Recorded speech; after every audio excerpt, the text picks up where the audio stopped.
All jurors are present and accounted for, Judge. Thank you, Deputy Murphy. You all can be seated. Good morning, ladies and gentlemen. Good morning. You look exceptionally fresh and ready today, which is great because we're going to start up again. We have Attorney Smith on the stand. He graciously returned from yesterday evening. The defense had completed its direct examination, and I'll turn now to see if Mr. Rucker, on behalf of the state, would want to conduct any cross-examination.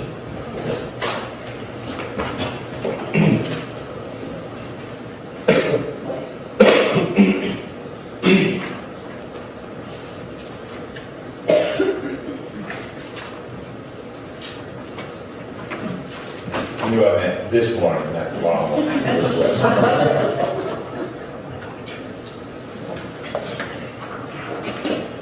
Good morning, Judge. Good morning, Good morning, Counsel. Good morning. And Mr. Hyde, I didn't mean to leave you out all these weeks. And good morning, ladies and gentlemen.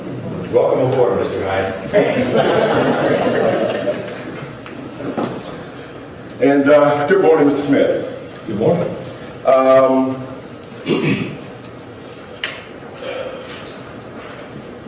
You were hired by the defendant to be the lawyer to represent the estate of Diane McIver. That's correct. Okay. And, but you had a relationship, at least to some extent, with the defendant that went back many years. I became acquainted with him in 1975. Okay.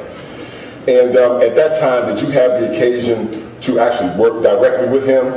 No, sir. Okay. And so, as a lawyer or professionally, do you have any opinion about his abilities at all? I object to the form of that question. It's a low brow, his abilities as a golfer, his abilities as a labor lawyer. Okay. And you may choose to renew your objection, but we'll get it more charged. Did you ever do any legal work with him at all? Other than just the preparation of the wills, no. Okay. And you were not a personal friend of his. Is that a fair statement? Well, I wasn't a close personal friend, but I was an acquaintance that I knew, and I thought of him as a friend. Okay, okay. And you respected him. Yes. And over the years, from time to time, you all keep in touch. Just after I worked at Fisher and Phillips, it was just purely for doing like will work for him. For him. And then he and his wife. And then he and his wife. Okay. So let me ask you this. When you were hired to be the lawyer for Diane McIver's estate, do you work for Mr. McIver, or do you work for and on behalf of the estate? Well, the way I would put it is I work for the estate through the executor. The executor is the representative of the estate. Right. So that's the person I would deal with in representing the estate, but not Mr. McIver personally. Okay. And in Georgia, the executor sometimes is called a personal representative. Yes, that's correct. As the executor, he has certain duties and responsibilities. Correct. And you told us about some of those yesterday. Yes, sir. Now, can you explain to the jurors, you familiar with the slave statute? I'll renew my objection. I had objected before when this topic came up about witnesses. Okay. Yeah. You're familiar with the slave statute, right? Somewhat. Okay. So explain to the jurors what happens if the person that you have to work with, in this case, the executor, the defendant in this case, is charged and accused with a felony for intentionally killing his wife. How do you reconcile working with the estate through the executor? Well, my understanding of the Slayer statute is that it doesn't come into effect unless that person is actually convicted of the crime. So I would say, unless I'm missing the point, I don't know that it has much impact at that point. Okay?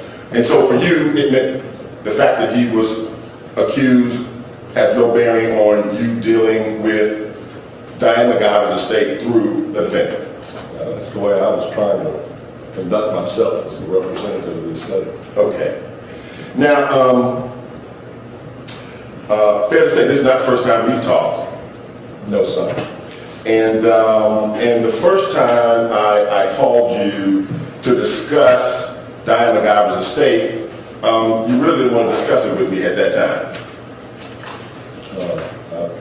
I'll agree with you if you say that's true. I don't have a significant recollection.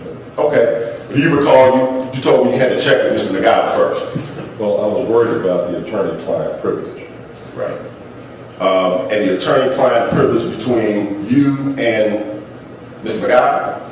Well, between me and the estate of Diane McIver. Okay. But Mr. McIver was acting in his capacity as the executor, not as a lawyer, correct? That would be correct. Okay. Now,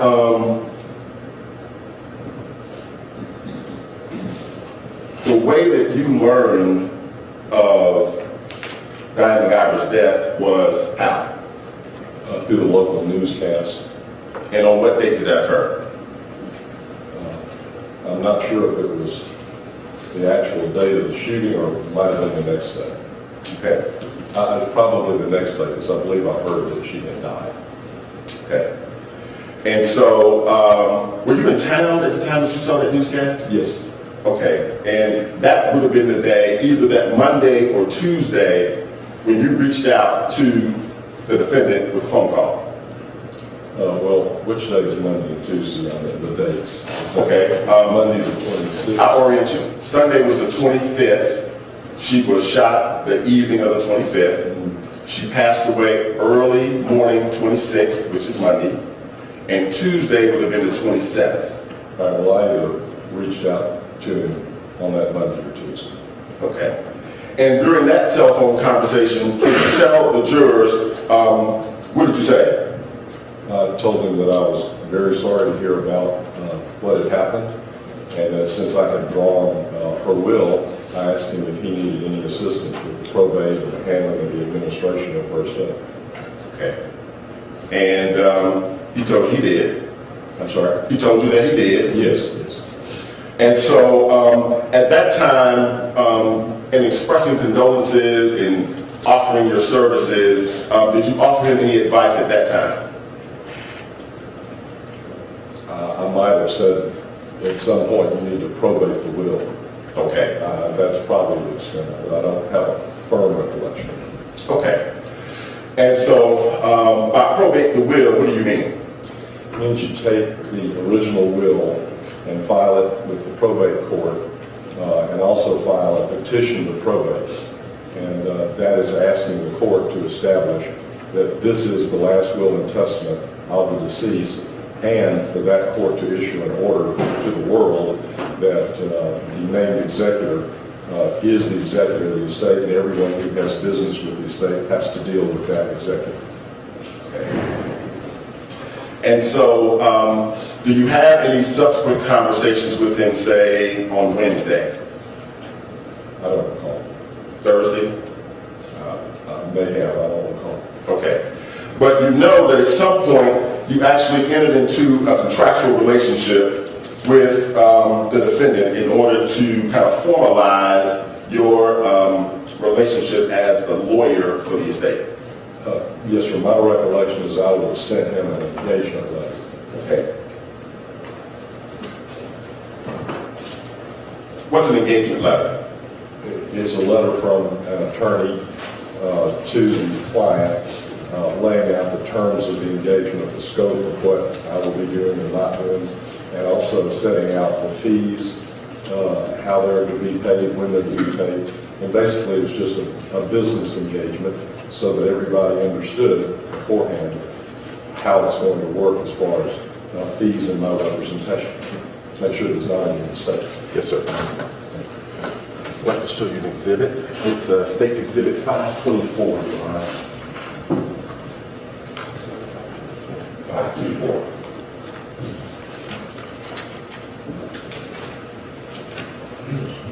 Okay. Okay, it's a two-page document, correct? Correct.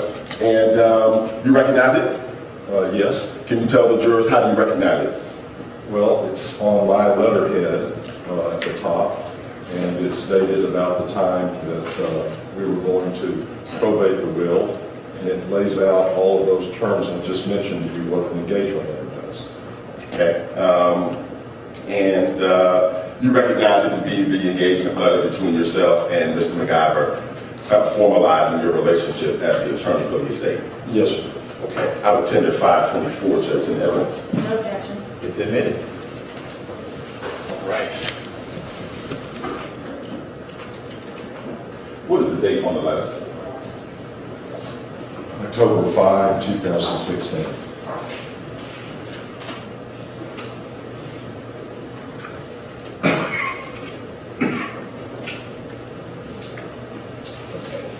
And let me have it back. I'm going to put it up on this little machine. It'll come up on the screen right here.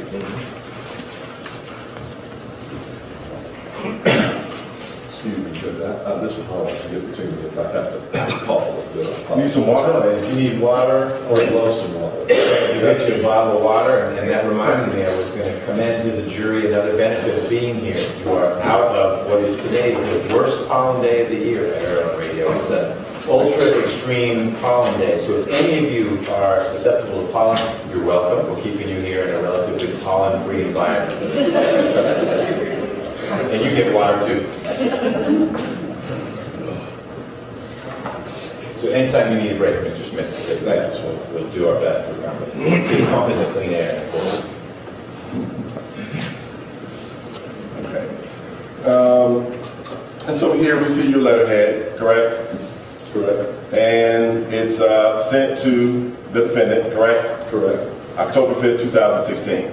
Correct. This engagement letter sets out the terms of your fees as well. Correct.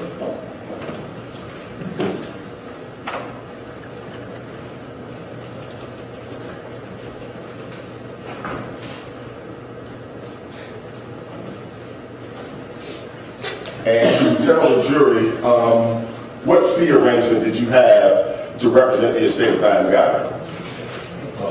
I was going to represent the estate on an hourly basis, however much time I spent, I was charged by the hour, and it was at $350 an hour. Okay. Plus expenses if I had any. Okay. And those initials there, they belong to who? Well, one of the initials is mine, and I believe the others is Tex McIver's. Okay. And there's a line that crosses out your rate originally was $3.95 Correct. per hour. Correct. You got a little discount. He did. Okay. He talked into it. He talked you into it. All right. And then, of course, just for some completeness of jurors can see, you it's signed at the bottom by you on page 2. Yes, that's electronic signature. Right. Now, can you tell the jurors, at this time, would you have then begun kind of giving and offering advice to the defendant about how he needed to perform his duties as the executive? Well, yes, possibly. I'm not sure when he actually started moving forward with his duties, but I believe it was right at that time. Okay. And so around this time, the October 5th engagement letter, is that when I believe you told us yesterday that you were the person who told the defendant that he needed to sell the personal items of his wife in order to satisfy the bequeaths in the will? Well, I did tell him to do that. I did advise him to do that, but I don't think it was at this time. It would have probably been a little further down the line than that. When you say a little further down the line, what do you mean? I'm estimating it was probably in November, maybe late October or November.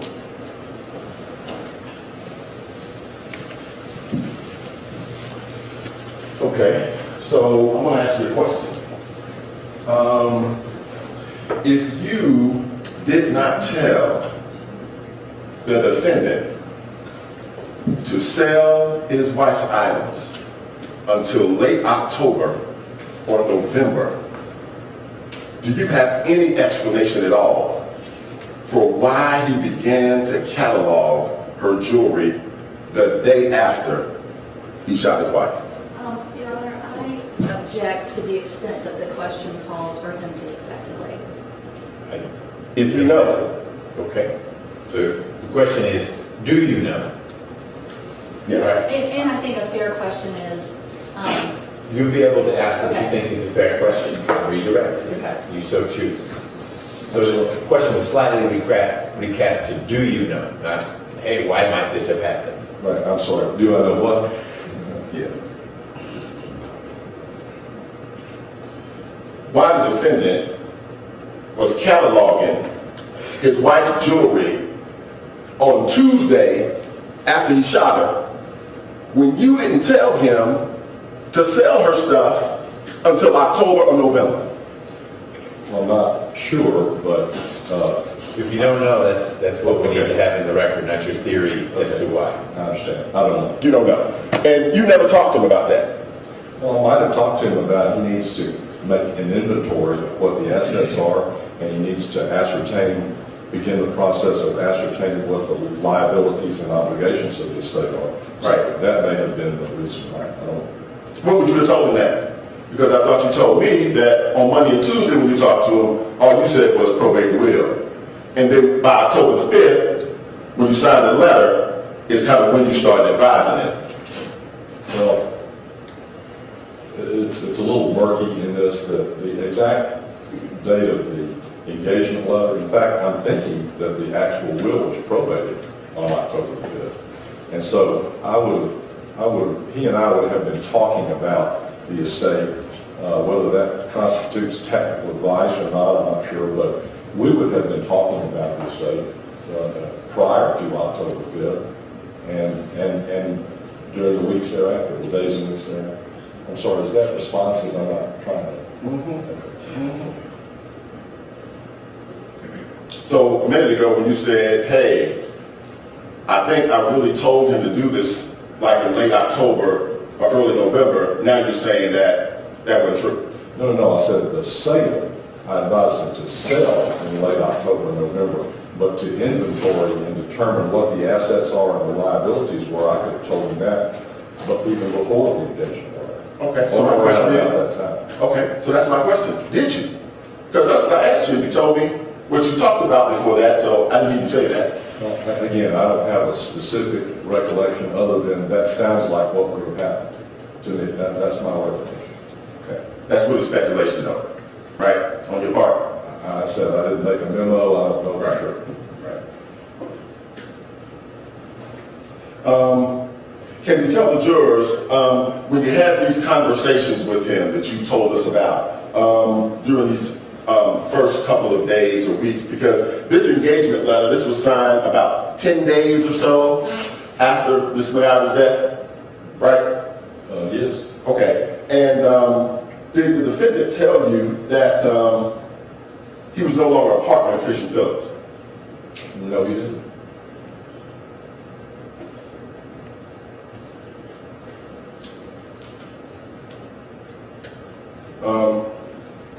Did he discuss with you the fact that he was kind of, it's my characterization, he was broke without his wife's money on the day she died? Did you take that? No, sir. I object to that question. I would ask to strike the witness's answer. It's a mischaracterization of the evidence.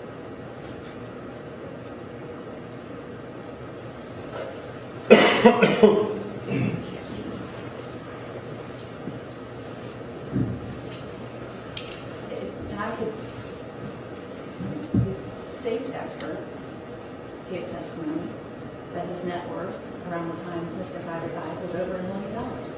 Okay, I'm recalling other testimony that I think we have many data points as to what figures were and what people's perception was. So I'll allow the question and answer to stand. And I'll do better, Judge. You better start on. From State's Exhibit 479, which is already in evidence. Let me just show you a couple figures.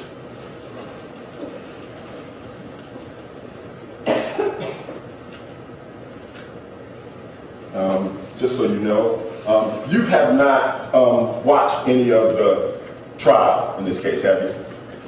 Well, other than, as I mentioned yesterday, I saw some of the cross-examination of Danny Joe, and then my wife read to me some of the summaries of the evidence pertaining to the actual shooting. So you've seen I that? haven't kept up with it other than that. Okay. And you didn't watch the testimony from the financial expert, Mr. Dean Driscoll? Correct, I did not. You did not? Okay.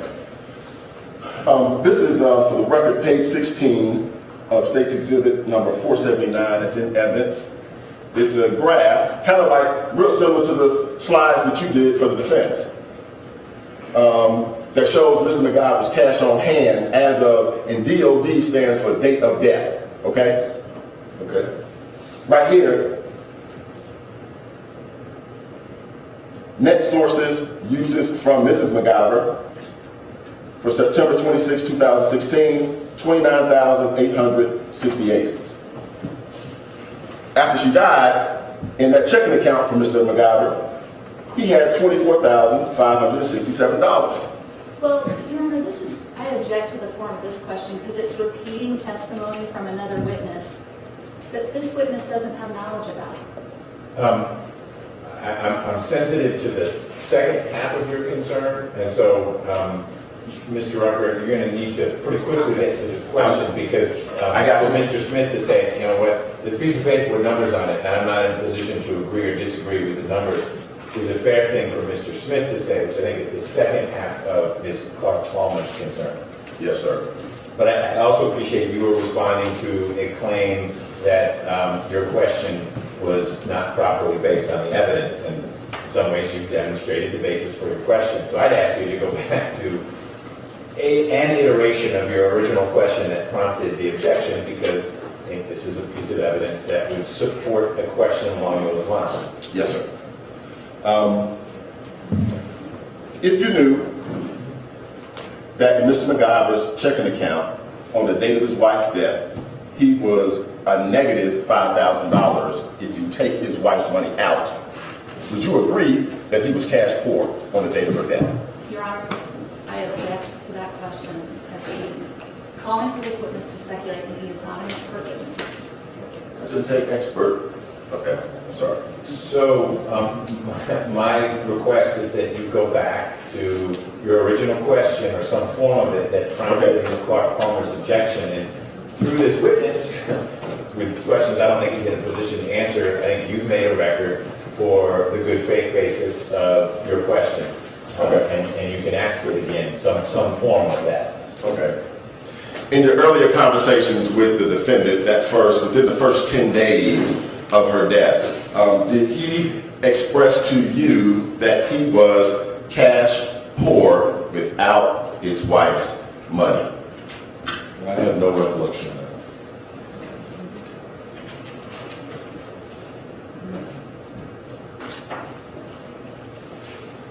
During that first phone call you had with him when you all were expressing condolences, did you advise him to seek out his wife's Social Security checks? Was that something you told him to do? Well, again, I'm not real clear on all that, but that doesn't sound like something I would have brought up at that time. Right. Because it's kind of inappropriate, isn't it? Objection, Your Honor, to that question. Sustained. That was a conversation you were having with him right after his wife's death, right? Yes, sir. Yeah. And so during that conversation, like, you didn't want to talk to him about his wife's money at that time, right? I'm just saying I wouldn't probably have talked to him about it at that time. Right. That would be a little insensitive on your part, wouldn't it? Objection, Your Honor. He's asking, I'll allow that. Right? Do I think it would have been insensitive? Yeah. I I said I just would be very surprised if I had asked him that question at that time. Now, can you tell the jurors, when did you find out that Diane McIver's estate didn't have enough cash in order to satisfy the will bequeaths?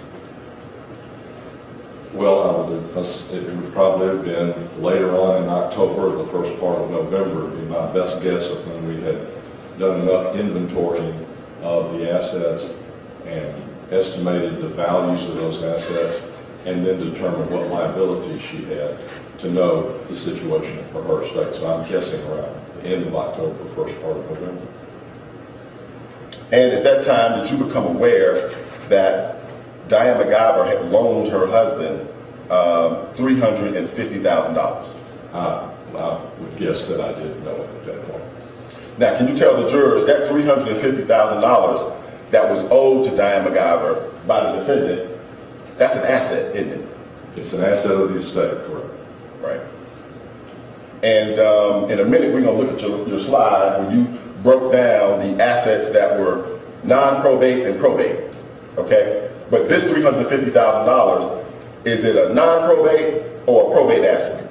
Well, not being evasive, it is a probate asset, yes, but it was owned by a company that was an asset of the estate, so it's all pretty much the same. It was considered an asset of the estate. Right. And what was the total amount of the cash will bequeaths? I believe it's $350,000.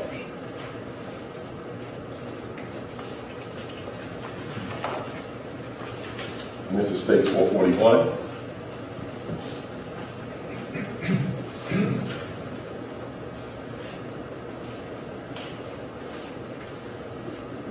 Okay. On page 2 of Diane McIver's will, you actually drew up this will, correct? That's correct.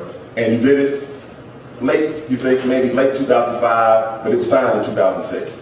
Yes, correct. Okay. And so back in 2006, Diane McIver wanted to leave $200,000 to James and Wanda Hugh. Correct. Did you know James Hugh to be kind of like the guy who would kind of wash the cars and kind of help them out around the condo? I don't think I did. I'm not positive that I knew that. Okay. Did you know his wife would kind of be the former housekeeper? Did I know Phyllis Gable was the former housekeeper? No, I'm sorry. Inartful question. James's wife, Wanda Hugh, did you know her to be the housekeeper before Phyllis Gable? Oh, no. You didn't know? I don't think so. Okay. You knew Phyllis Gable to be the current housekeeper? I'm not even sure I knew that. Okay. She just would have given me the names and how much she wanted to leave to people. Okay. We may have talked about it, but I don't recall. Okay. Well, how about in your conversations with the defendant, the executive of the state, once you got retained? You didn't find out who these people were? Yeah, he would have told me at some point. You're just saying today you just don't recall? You mean exactly when he told me? No, you don't recall who these people are. Oh, I know who they are now, but I didn't know them at the time we were drafting the will. Okay, I got you. But you know Phyllis Gable to be the housekeeper at the time of Mr. McIver's death, right? Now I do. Okay. And Kathy Johansson, you found out that Diane McIver had not spoken to Kathy Johansson for years prior to her death, right? Yes, Mr. McIver told me. Yeah. And the total cash will bequeath is $350,000, correct? Correct. The exact same amount of the loan that was owed to Diane McIver's estate by the defendant, right? Correct.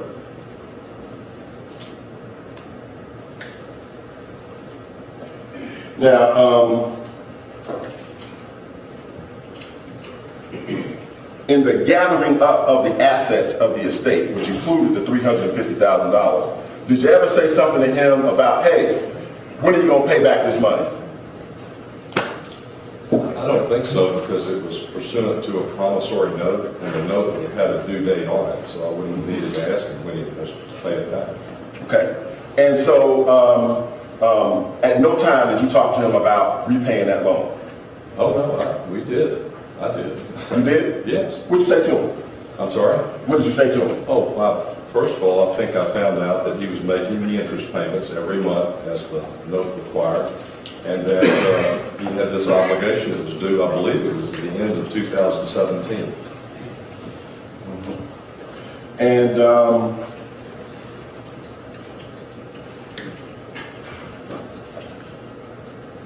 did you know that in December of 2016, Mr. McIver had a $2.5 million interest in a mining company? Did he tell you that? I'm not sure he gave me the figure, the amount of his interest, but at some point I did understand that he owned interest in a mining company for kaolin. Right. You know what kaolin is? Well, I've learned a little bit about it. Okay.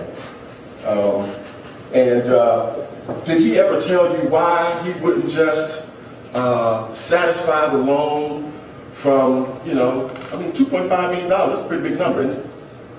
Well, it's a big number for me. Yeah, me too. Did he ever tell you why he wouldn't just satisfy the loan?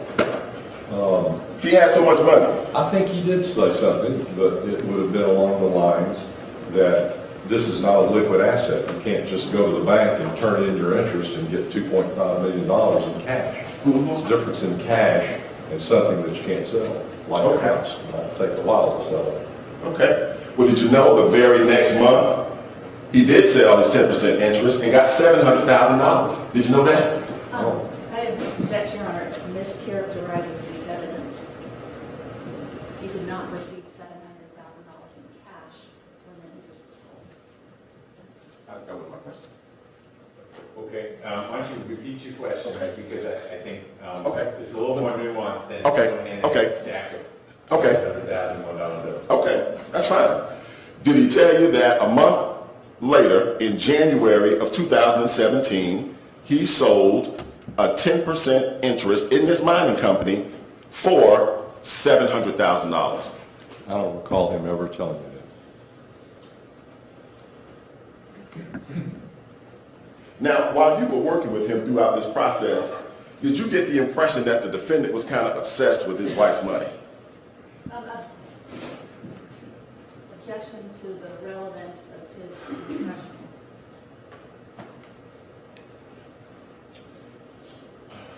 That seems like a fair objection. Okay. So I'll sustain.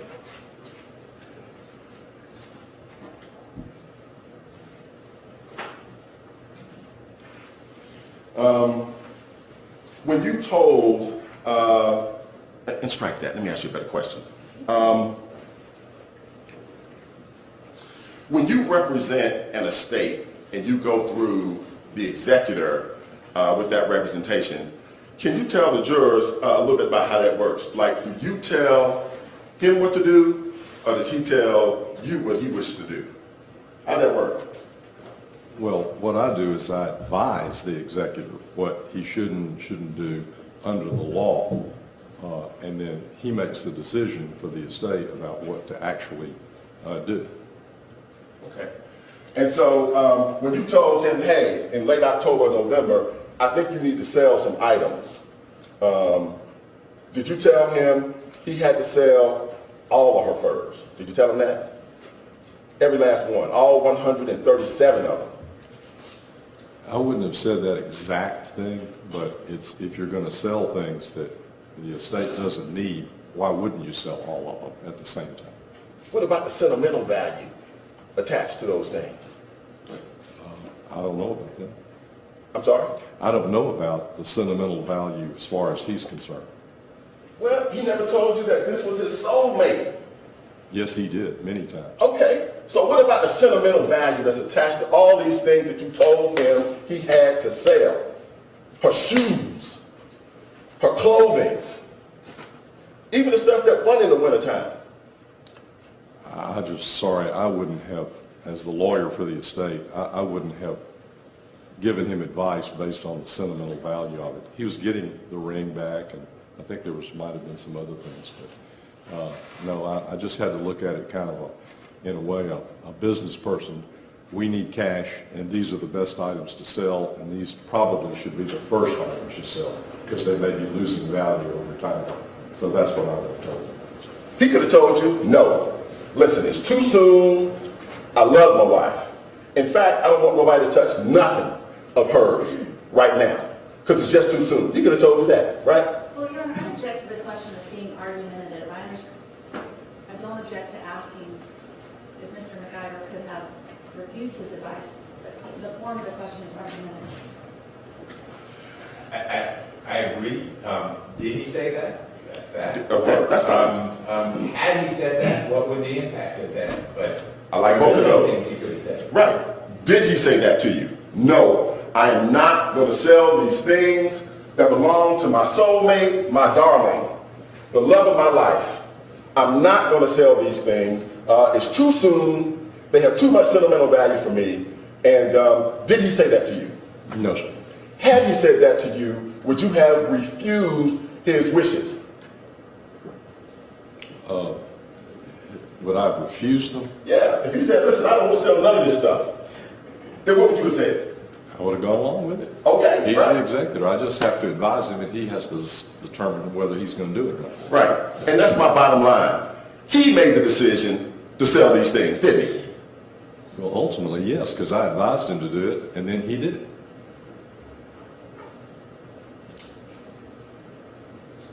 I mean, you know that he even sold the jewelry she was wearing on the night that he shot her. Right? I didn't know that. So, are you telling the jury that that would have been his decision? No, I would have just advised him to sell the jewelry. He could have chosen to left that out, right? Yes, I guess he could. Held on to it for sentimental value, right? He could. Now, can you tell the jury, are there some special rules with respect to how you probate a will that says if you've got cash bequeaths to people that are specific, like they have to be made? What happens if there's not enough money in the estate to pay the cash bequeaths? What happens then? Okay. Get a little complicated here, but if after you pay off all the legitimate obligations of the estate, there's not enough assets to pay off everybody in the estate, the law provides a certain priority of who gets paid first. And the people who get paid first out of the will are the beneficiaries that receive what's called a specific bequest.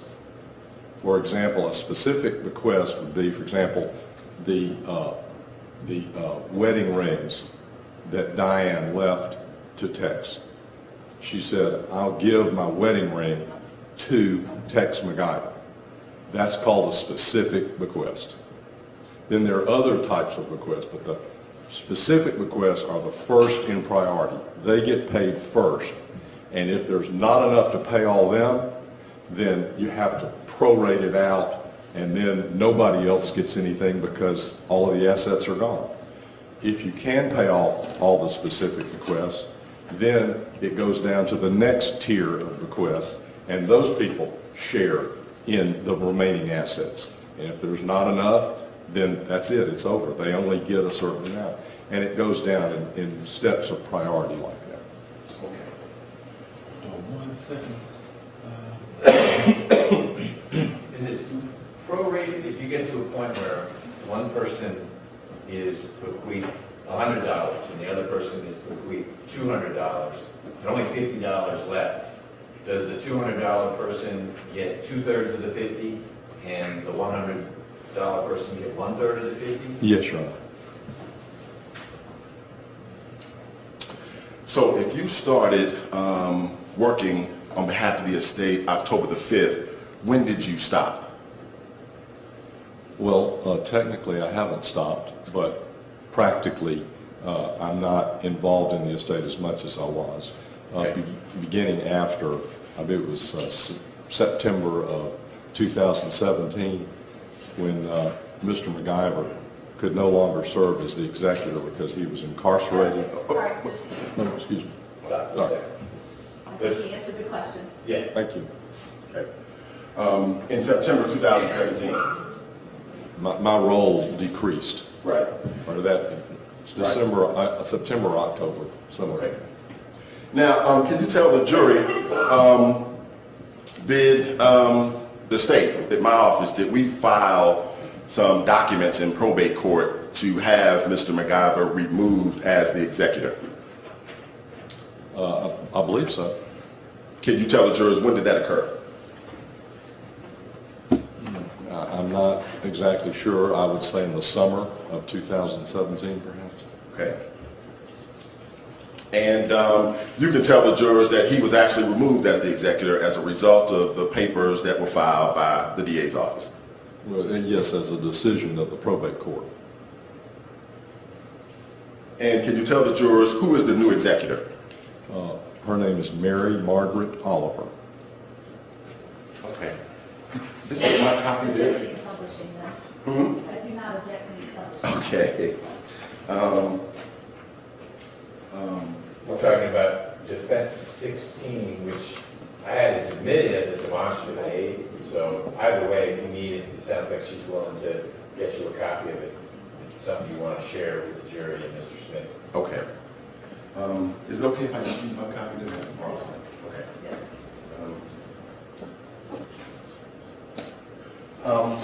Can you tell the jurors, this demonstrative slide that we showed the jury yesterday, who prepared this? Amanda, the defense attorney. Oh, you didn't prepare this? No, she asked me to review it and tell me whether I thought it was accurate or not, and we made some changes to it, and I told her my recollection. Okay. And so when did you get this to review? A couple of days ago, 2 or 3 days ago, And when did you make the changes on it? that same day. And can you tell the jury what changes did you make? Primarily, there were some, as I recall, there were some characterizations, such as it had like total cash assets at the date of death, and I said, well, that's total cash probate assets. Remember, there's a difference between that probate and non-probate stuff, and so there was cash in the retirement account, but that's not probate, so the state couldn't use that to pay off anything. So we made the correction that there were non-probate and probate assets.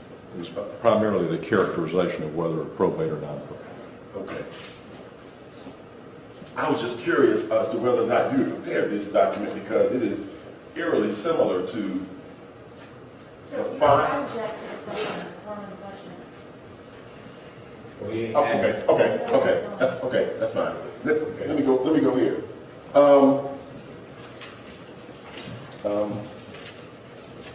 In States 441, which is the will that you prepared for Diane McIver, can you tell the jurors, in the will, she actually lists Mr. McIver as the executor for her estate, correct?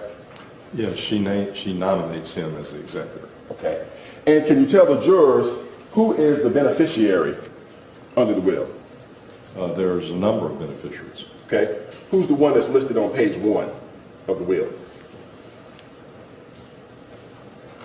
Tex McIver. Tex McIver.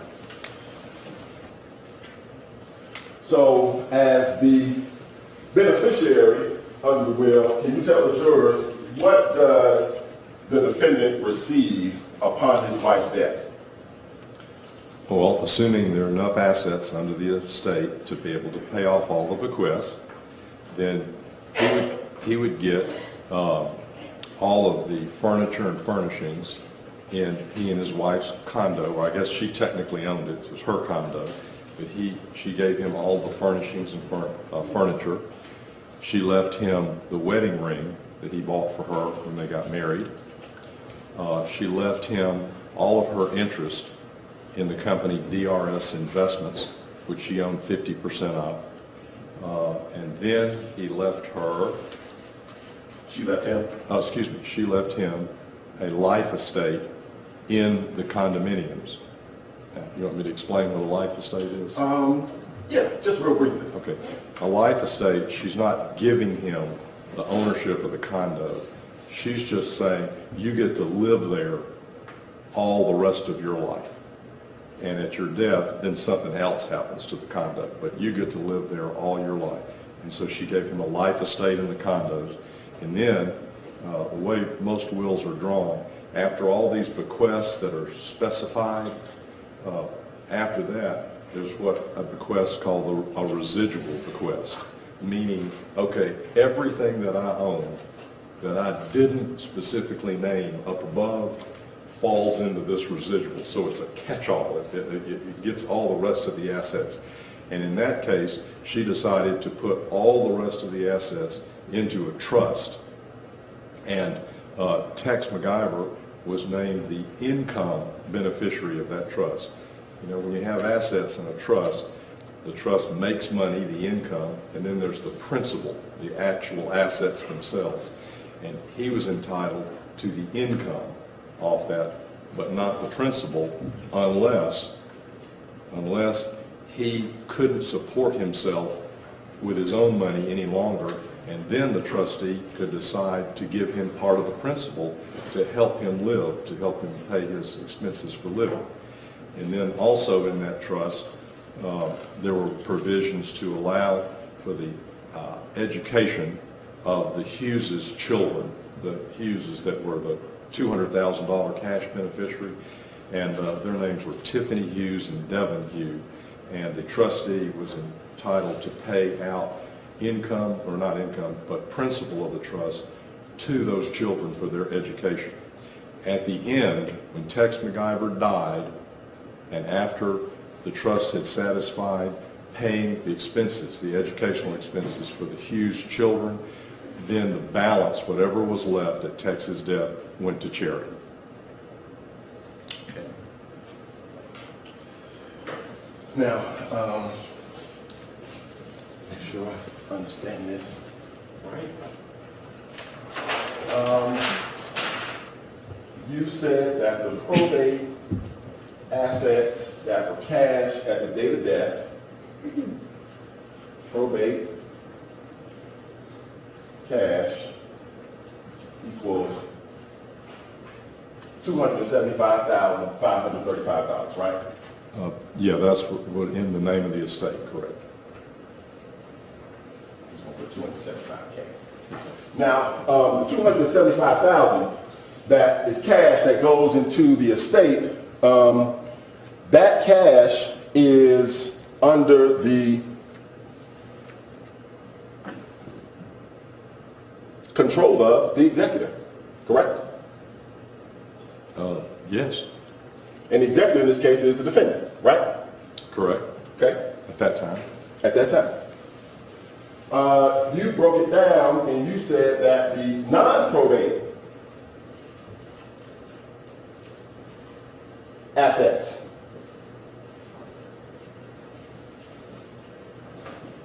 equals $891,870, correct? That's about right. We'll put 891. Okay. Can you tell the jurors, the way you explained it is the life insurance policy is contractual, right? Correct. Does not go through the estate, correct? That's exactly right. To be controlled by the executor, right? The executor wouldn't be able to control it because it didn't go through the estate. Oh, yes, the proceeds of any life insurance would just have gone to the named beneficiary. Right. And in this case, the named beneficiary was the defendant, right? Correct. Right. So he gets the $603,000, right? Directly. At some point when the insurance company pays it. Right. Then, Ms. McIver's 401k, it's listed up there as $288,059. Okay? We just assume that number's correct. All right. All right? That also is contractual. That's correct. Whoever she named as the beneficiary under her retirement plan would get those funds in accordance with the terms of the retirement plan. Right. So, it was the defendant, so he gets that money too, right? In accordance with the terms of the plan. Right. So, because he's the beneficiary, he gets the $891,000, which when you get the money from the insurance policy, I mean, it comes to you in a check, right? Cash. That's what I understand usually. Right. And the 401k, that comes to you in a check, that's cash too. Unless it's required to be put out over time, yes. Okay? And then, as executor, he gets to control the $275,000 too, right? Correct. So it just looks like really, whether he's the executor or the beneficiary, he just gets to control all her money, right? Well, the control of her money in the estate has to do it in accordance with the law. Okay. And so, in accordance with the law, let me ask you this. Would the law allow him, as the executor, to pay from Diane McIver's estate monies to a PR crisis communications consultant to help him manage the press from negative publicity for shooting his wife? Is that a benefit to the estate? It could be. How? If, for whatever reason, it was impeding the administration of the estate because of all the publicity, he could have made the determination that we need to hire a PR person because it's getting out of hand or whatever it was. It could have been, or it depends on a lot of other factors, whether or not it should be a legitimate estate expense or not. Okay. What if the contract was between Tex McIver and the McIver defense team? That doesn't sound like it's the estate, does it? Not to me. Do you know he paid about $24,000 out of her estate to that crisis communications consultant? Did you know that as the attorney for the estate? I'm not sure I knew that. I wasn't sure exactly how. Mr. Dickerson, is that who you're referring to? Yes, sir. I'm not sure exactly how it was paid. Okay.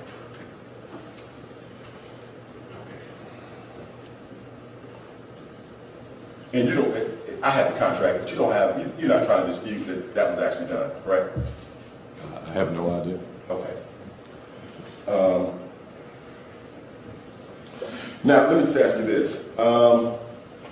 You've got State's Exhibit 441 there in front of you. Were there specific bequests with respect to the jewelry, some jewelry items? Yes, there was the specific request of the wedding rings to Tex McIver. Do you know the value of those rings? I seem to recall about $25,000 maybe. Have you ever seen the ring before? I don't think I have. Okay. Or if I have, I didn't realize I was looking at it. Okay. If he chose to, he could sell the ring, correct? Well, after he received it from the estate. Okay. How about the other jewelry items? You see a jewelry item in particular to Miss Angie Brooks, like right at the top of the page? Top of page. There should be at the back of the will, I'm sorry, Mr. Smith, a list of jewelry items in a handwritten kind of notation form. Yes. You got it? Okay. I'm familiar with that. You're familiar with that? Yes. How many jewelry items specifically did Ms. McIver list to give to individual people?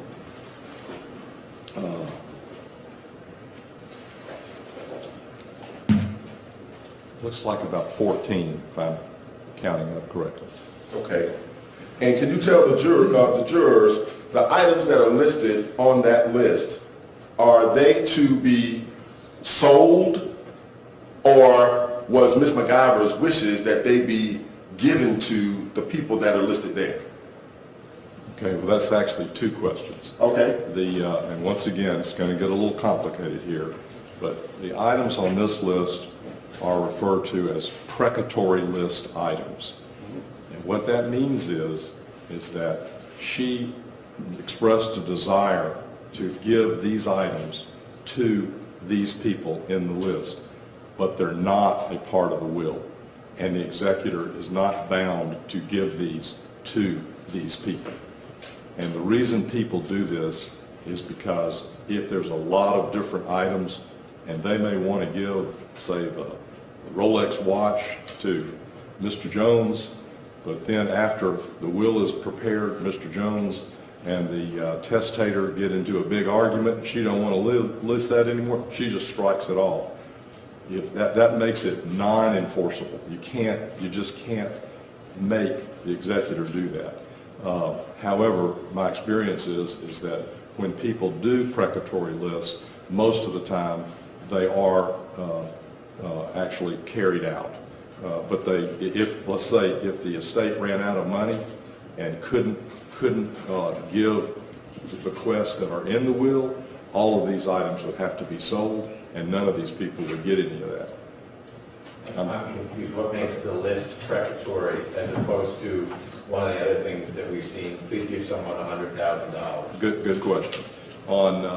In section 4 of the item 4 of the will, it says, I'm leaving a list with my other important papers, and I wish the executor to do this, but I understand such a list is only precatory and not binding on the executor.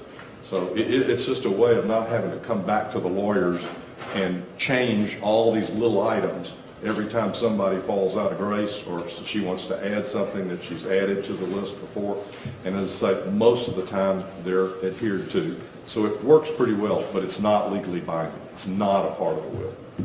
So that the section 4, paragraph 4 that you described it envisions that the author of the will may well come up with such a list, and it creates that safety valve you described. Correct. Okay. Correct.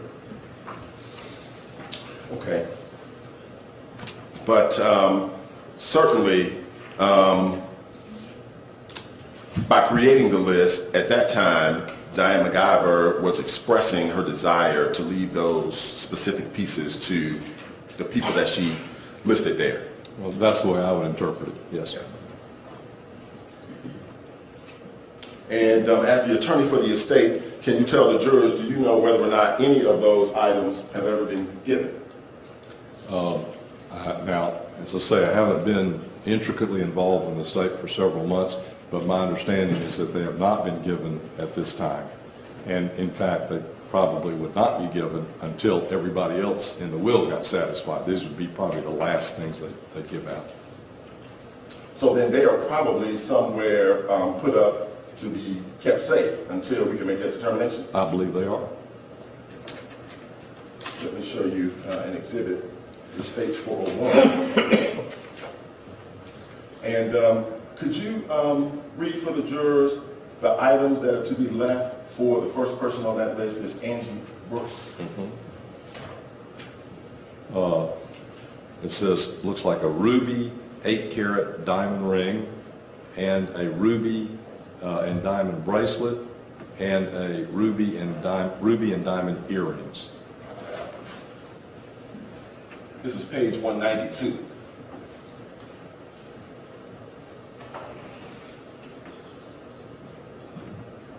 You see pair, white gold, ruby, and diamond earrings.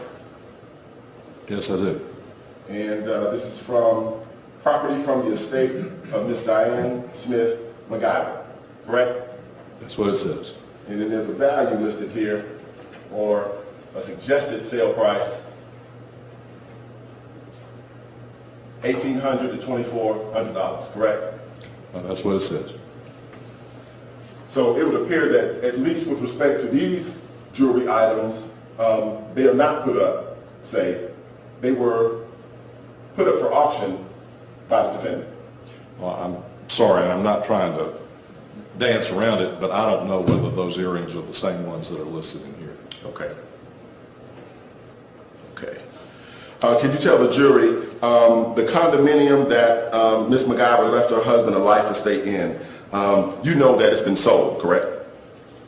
Yes, I did hear it was sold. For roughly $600,000 plus. I think that's what I heard, yes. The money from that sale of the condo, is that probate or non-probate asset? That's a probate asset. Now, one of the things that you told us that was one of the first priorities, or I think you said it was the second priority actually, was to take care of the funeral expenses. Correct. Now, as the attorney for the estate, you know that the defendant closed out Diane McIver's checking account and got the $275,000 in cash and had it transferred into the estate account, correct? Yes, I would think that's what he did. And as the executor, he has the ability to control that cash, correct? Yes, within the bounds of what the law tells him he can do with it. Right. And you know that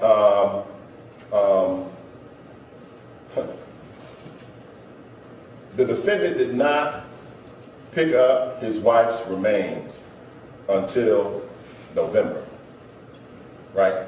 Did I know that? Yeah. No, sir. You didn't know that that's when he actually wrote the check and sent it down to, as a probate attorney, you didn't know that? No, sir. But now, can you tell the jurors, were you able to receive compensation for the work that you did? Yes. Okay. And I remember your rate, he got a discount, he talked you down to $350 an hour. That's correct.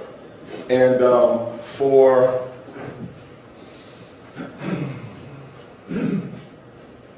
let's see, October, November, December, January, February, March.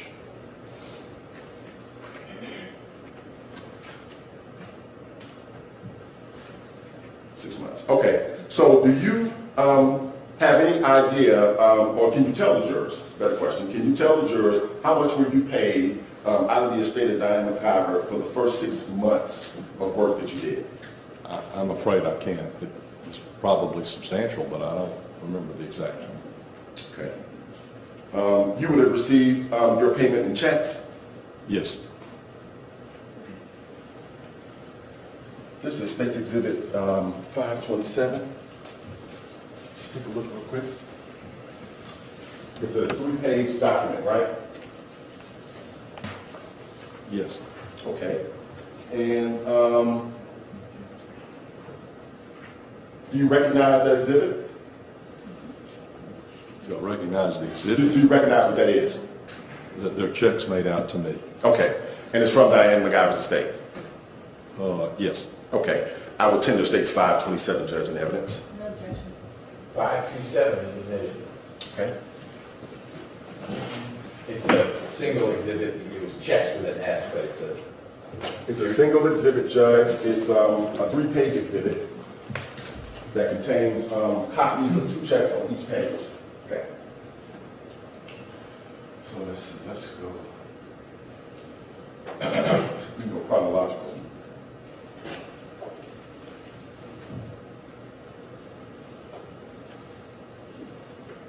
And this check is November the 18th, 2016, correct?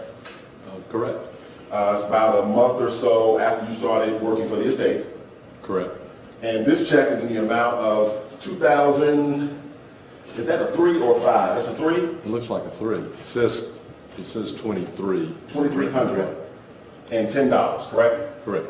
Okay.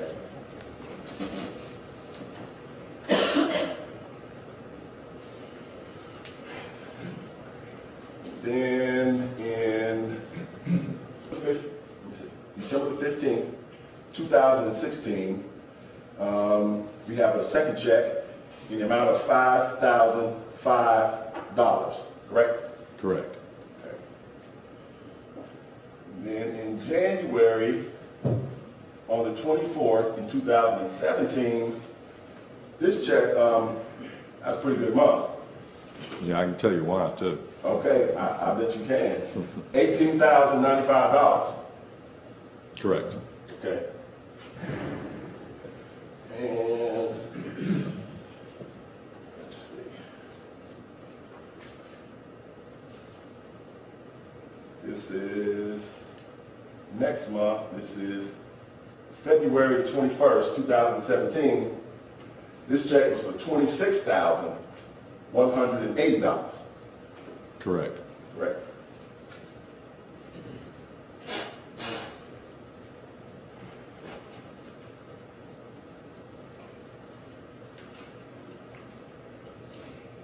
in March the 8th of 2017, $4,117. Correct. And then a couple of weeks later, March the 30th, 2017, $16,310. Yes. Correct? Yes.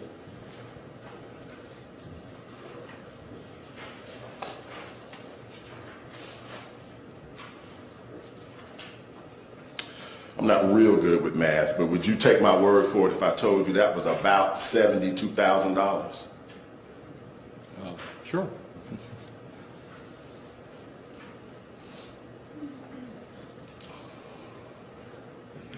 Who is Kirk Watkins?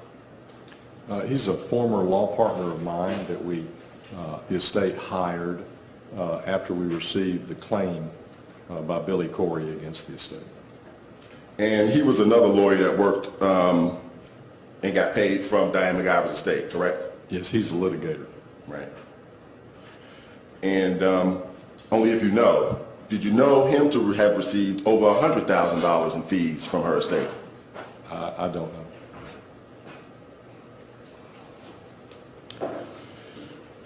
Now, did they ever seek your counsel for changing their will so that they could add their godson, Austin Schwall? They, meaning Mr. and Mrs. Mr. and Mrs. McIver. No, they didn't. But do you know who Harold Hudson is? Yes. Did you know that they were working with him to change their wills?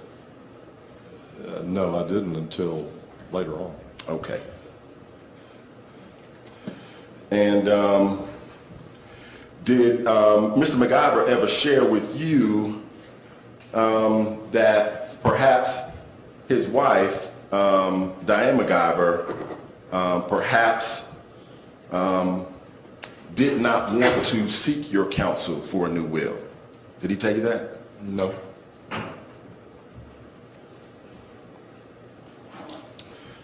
Now, have you ever had any conversations with him about her new will? Her new will? No, I didn't know there was a new will. Can you tell the jurors, were you aware that there was a safe in the Buckhead condo in Mrs. McIver's closet? I think I learned about it at some point during this process. Okay. And during the many, many conversations with the defendant, can you tell the jurors, did he ever tell you what papers he may have removed from the safe? Your Honor, I object to that question as being argumentative. There's been no evidence in the record that there were papers in the safe at the condo. I think you need to rephrase the question.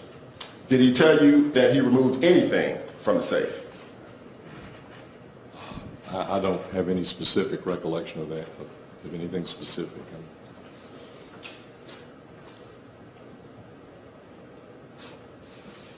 Let me show you an exhibit. It's already been placed in evidence. Counsel, it is from State's Exhibit 147, and I believe it is number, let me make sure, 19. Let me just see.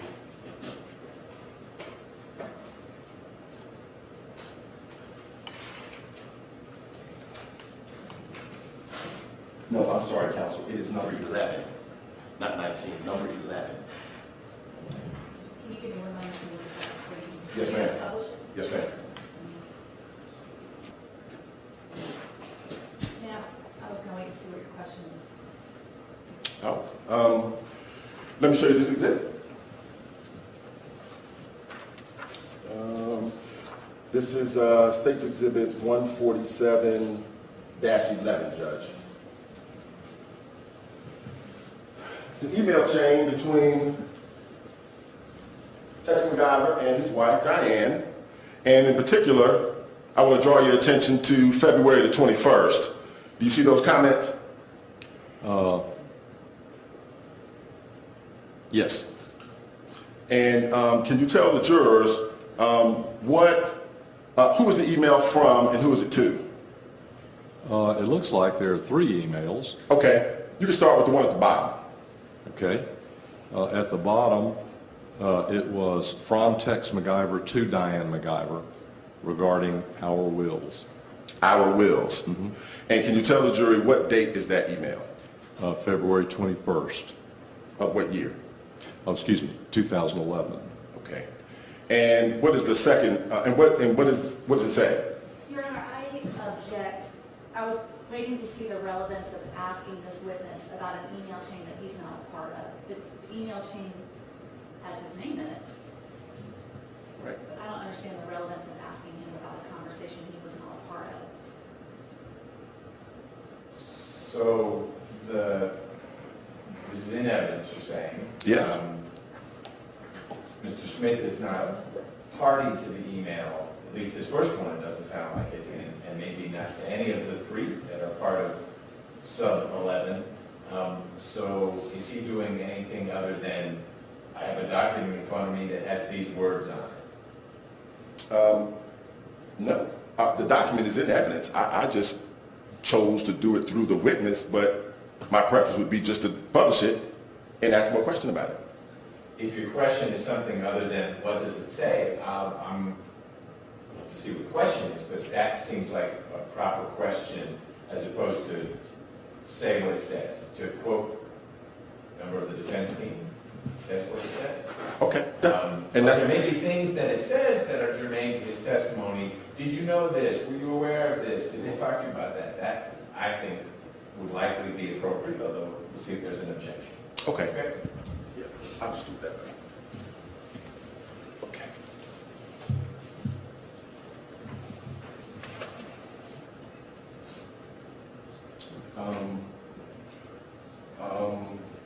The email from Diane McIver to Tex McIver on Monday, February 21st, 2011 at 4:28 p.m. subject regarding our wills says what? Says Stan Smith ripped your butt off last time. Remember, at least Harold is familiar with our issues now.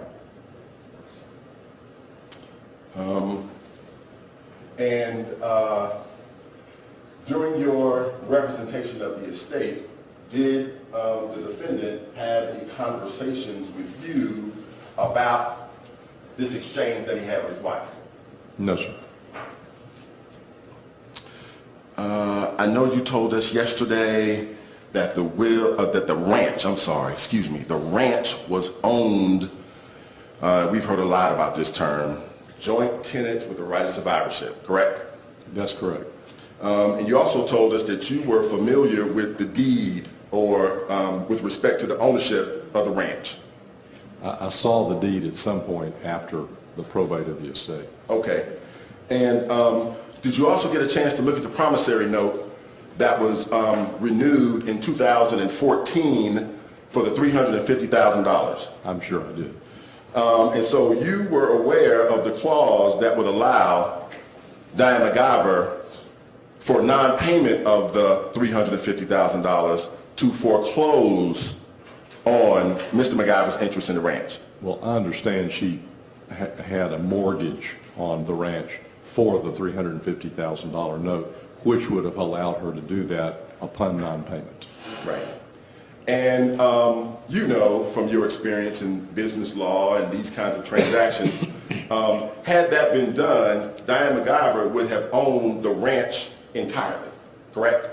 I'm not a real estate lawyer, but I'm not sure that is necessarily true. Okay. Because if there was more equity than the $350,000, I don't think she gets the whole thing. There's Some. you have to kind of square it all up. So Okay. the $350,000 debt doesn't give her property that's worth $1 million. Right. But by divesting him of that interest, his interest in the ranch, it would then allow her to will it to anybody she wanted to, like her godson Austin, right? Yeah, if she foreclosed and after everything was said and done, it was vested in her, then she could do anything she wants to it. Now, I'm just about done. Let me ask you about one thing you said yesterday. this is, right, what you said yesterday. 3.1 million. That was your estimation of Diane McIver's net worth? Yes, I think it was like 3 to 3.2, 3.1. That was my estimate. Right. From my recollection of what we said. Okay. And I've already given you the disclaimer earlier that I'm not real good with math. So what is 2.5 times 3.1 million? No, I'm not good at either. Let's get the calculator out. Let's see, do we have any accountants on the jury or in the room? Is it about, let's just pick a ballpark number. 2 times 3 is 6. Half of that is 1.5, about 7.5 million? I guess. It sounds right. Okay. So,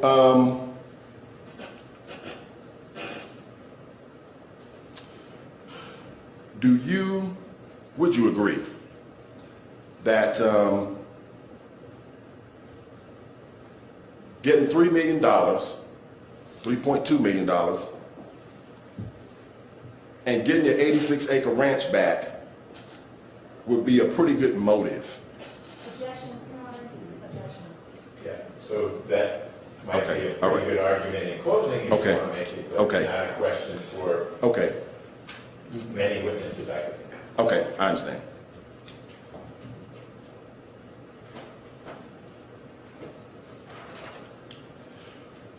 Do we have a copy for the defense? This is from, 525. Yeah. it's from his phone. Yes. Any objection? Okay. Your Honor, I'm going to tender it to evidence, states 525. I'll state in my place, there are phone calls between the defendant and Mr. Stanley Smith. That's Okay. correct. This is a summary exhibit based on phone records you've already taken. That's correct, Judge. Okay.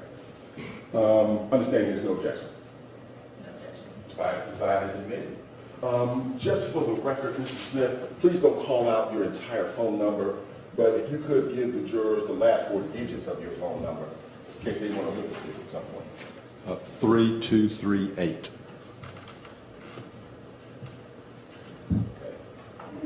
And just so we can be kind of clear about information, on that record, can you tell the jurors what is the date of the very first phone call between yourself and the defendant? September 28th, 2016. I think earlier you mentioned that you became aware that U.S. Enterprises had made a claim against the estate for $975,000. Yes, I was aware. How did you learn about that? I probably received a telephone call from Tex saying we just got a letter claiming that Diane owed $975,000. Okay. Yes. Do you know when that would have been? My guess is that it was probably right after the new year, into January 2nd or 1st, 2nd, 3rd of January 2017. Okay. And so just by, a common sense kind of connection, that January 2017, that is several months after the death of Diane McIver. Yes. And you were aware that that claim was satisfied by a key man life insurance policy that Ms. McIver had, correct? No. You didn't know that? No, I don't think it was satisfied by that key man life insurance. Okay. Well, let me ask you another question. Was the $975,000 satisfied? Yes, and ultimately in a settlement agreement that occurred months later. Okay. And was the key man life insurance policy a part of that settlement of that figure? Yes. And then in addition, there were some other things that came into play to satisfy the $975,000. Yes. And as you sit here today, that is not a claim currently existing against the estate. That's correct. All right. Mr. Smith, I believe that's all my questions. Thank you, Judge. Okay. Do you all want a morning break, or do you want to have redirect and we wrap up with Mr. Smith before the morning break? This is the keep going. All right, I'm seeing the keep going. Let me know if we keep going too long. Ms. Clark Palmer, if you have any redirect for Mr. Smith, let's do that now, please. Thank you.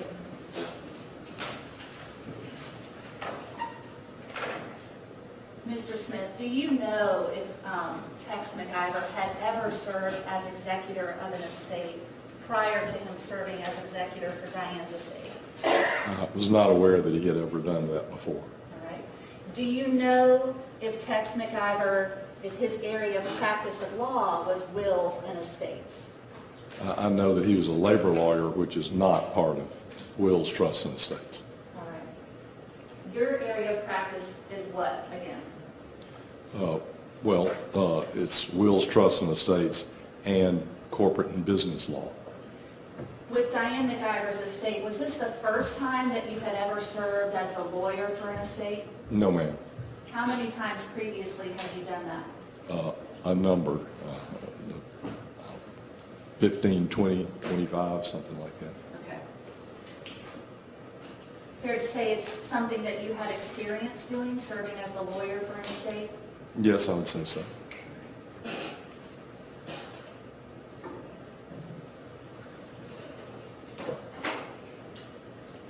The $350,000 loan that Mr. Rucker was asking you about, the loan from Clay Management Company to Mr. McIver, you know the loan I'm talking about? Yes. Did that loan just go away when Diane McIver died? No. Did Mr. McIver have to continue paying on that loan after his wife died? Yes. Did he actually continue to meet his obligations under the loan after she died? Yes. And remember, Mr. Rucker was asking you some questions about whether the items have sentimental value and jewelry. Do you know, who did Miss McIver leave her wedding rings to in her will? To Tex McIver. Did you advise Mr. McIver to sell those wedding rings as part of the other items to sell? No, I didn't advise him to do that. Do you know, did he sell her wedding rings? I understand he did not. And Mr. Rucker also asked you some questions about the slides that we went through on your direct and asked you, who prepared those. When I sent them to you, what did you do with them? I reviewed them. And what were you reviewing them for? Like just grammar and punctuation or other things? No, I wanted to be sure they comported with my recollection of what the statement said. Right. And did you go back and look at any documents that you had to make sure that the information on the slides was accurate? No, I didn't. Okay. Is the information on the slides accurate to the best of your knowledge? Yes.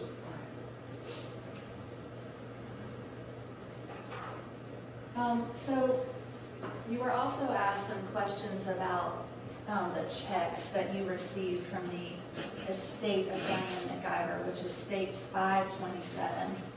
And you said that January of 2017, when you received the $18,000 check, was a good month. Why was that a good month? We had just received the claim earlier that month for the $975,000, and I guess the way I would describe it is there were a lot of rabbits running around in the room, and we were trying to get those rabbits in the right cage because it was very factually intensive, and it required a lot of background checking to see whether this was right or that was wrong, etc., and it involved a lot of work on our part. When you got notification about the claim, did you say, all right, well, write a check for $975,000? No, ma'am. No. What did you do? We said we needed to investigate to determine whether or not the claim was good, actually had any substance to it, and then we would have to negotiate some kind of a way of getting the right amount paid so that it would not be a claim against the estate. Okay. Do you keep track of your time? Yes. Did you send Mr. McIver invoices for the work that you did in this case? Yes. did you just come up with a number and say, well, this month I would like $18,000?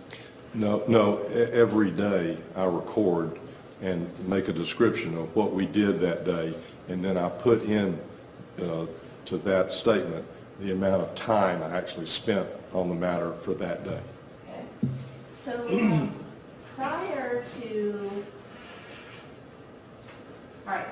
prior to receiving the claim in January of 2017, in November, you received $2,310, correct? Right?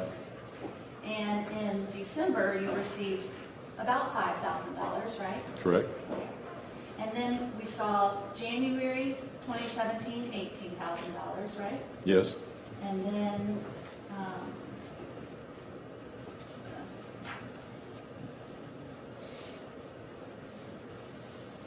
it's going to be a little hard to see, but February, $26,000, and then 2 checks in March, one for $4,000-ish and one for $16,000-ish. Can you tell the jury why was the check in February of 2017 for $26,000? Why? Yes. It was just the amount of time that we spent on the case, and I would say it was the vast majority of time had to do with trying to run down whether or not the claim against the estate was valid, and how we were going to try to settle the case. Okay. And for March, why did you spend time in March working on the claim to get to the? Did you spend time in March working on the claim against the estate? I'm sure I did. Okay. And the claim was by who again? It was by U.S. Enterprises against the estate. Okay.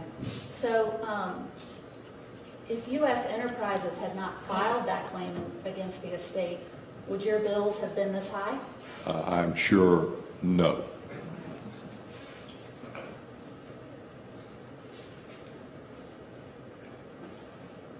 So if we add 26,000, 16,000, and 18,000, we get approximately $50,000.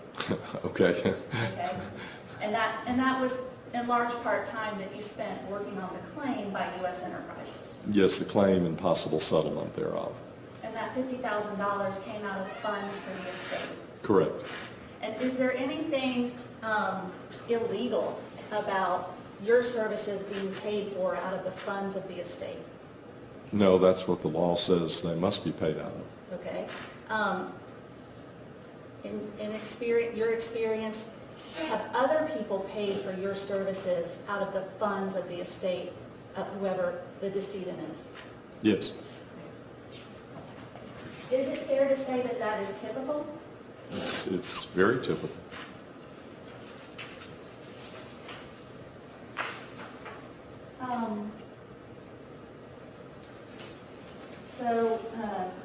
Mr. Rucker asked you some questions about a new will. And I presume when we're talking about a new will, we're talking about a will subsequent to the one in 2006 that you drafted. Have you ever seen any will executed by Diane McIver that is dated after 2006? No. Okay. Did the estate do anything after she died to try and find whether there was a subsequent will? Yes.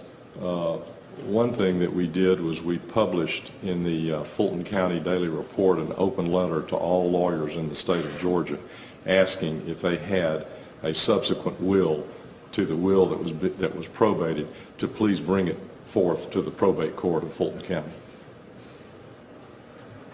When do you think you did that? Not a date, but just, can you remember a month? Yeah, it probably was either at the end of 2016, but probably, maybe more likely at the beginning of 2017. I think we've covered this for the jury before, but can you give like a one sentence, what is the Fulton County Daily Report? It's the legal newspaper for Fulton County. All notices, any kind of legal notices or other things go in there, and it's also pretty well read by most all lawyers in the jurisdiction. Did you get any responses to your ad in the Fulton County Daily Report? None. Okay. Do you know that the district attorney's office executed a search warrant at Mr. McIver's condo? Yes, I heard they did. Okay. Do you know that the district attorney's office executed a search warrant at Harold Hudson's office? I heard that as well. Do you know that they executed a search warrant at Harold Hudson's house? I heard that as well. Okay. Do you know that they went through the documents that were in Diane McIver's locked file cabinets in her office at the Corey companies? Yes, I heard that. And in all the time that you have served as the attorney for the estate, have you ever heard that anybody has seen an executed will signed by Diane McIver after 2006? No, I have not. And have you personally ever seen such a document? No, ma'am.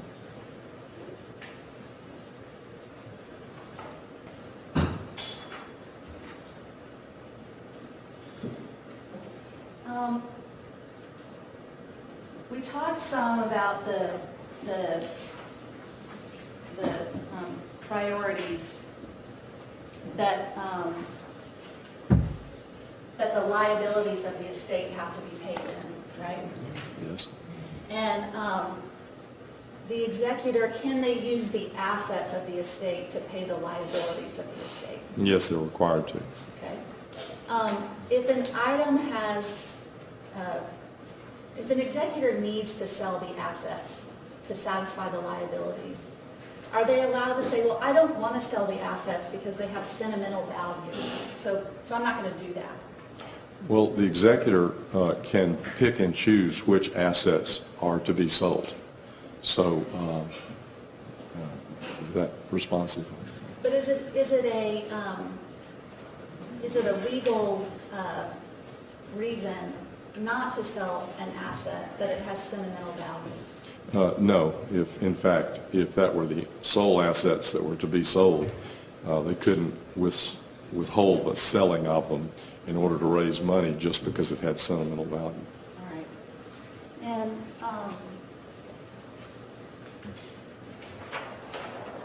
you told us that the $3 million estimation of Miss McIver's estate, when did you come up with this number in relation to when she died? Was it closer in time to when she died or later on? Well, I would say it's a month or two afterwards, somewhere in there, when the executor had gathered in all the assets and made some determinations about the possible worth. Those numbers kind of change because sometimes you think an asset may be worth something and it turns out it's really not worth that much, or it may be worth more than you thought originally. So it's always a kind of a flowing kind of a thing. Okay. And you said you kind of, did you sort of reevaluate this number from time to time as the assets and liabilities of the estate changed? Yes. All right. I didn't, but I saw the documents where they had shown the change of it. Okay. The executor's responsible for that. All right. Did the value of Miss McIver's estate ever go above $3 to $3.2 million? Not that I'm aware of. Did it ever go to $7 million? No, I don't think so. Did it go down from $3 million? Yes, as the expenses were paid, the value of the estate would have decreased in the amount of the expenses and other costs. The other costs, when the claim was received, was ultimately settled with U.S. Enterprises, did that deplete the assets of the estate? Yes, to the tune of about $500,000.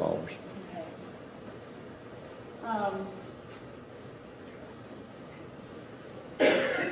Do you remember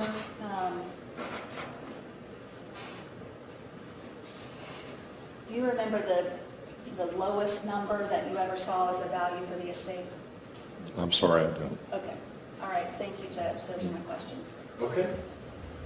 Jurors, if you have questions for Mr. Smith, please send them to the left and down. Deputy King, good to see you again. How you been? Everything's good. Have you missed us? I did. Oh, good. Well, it's good to have you back. If you could collect these questions. We've missed you.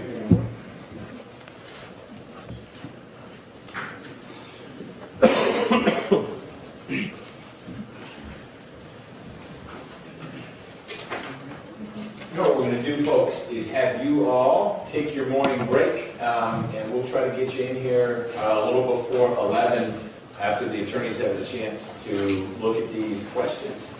And we'll pick up with that. So please go with Deputy King to the break room. Enjoy your break. Don't talk about the case, and we'll see you back in here hopefully a little before 11. All rise for the jury.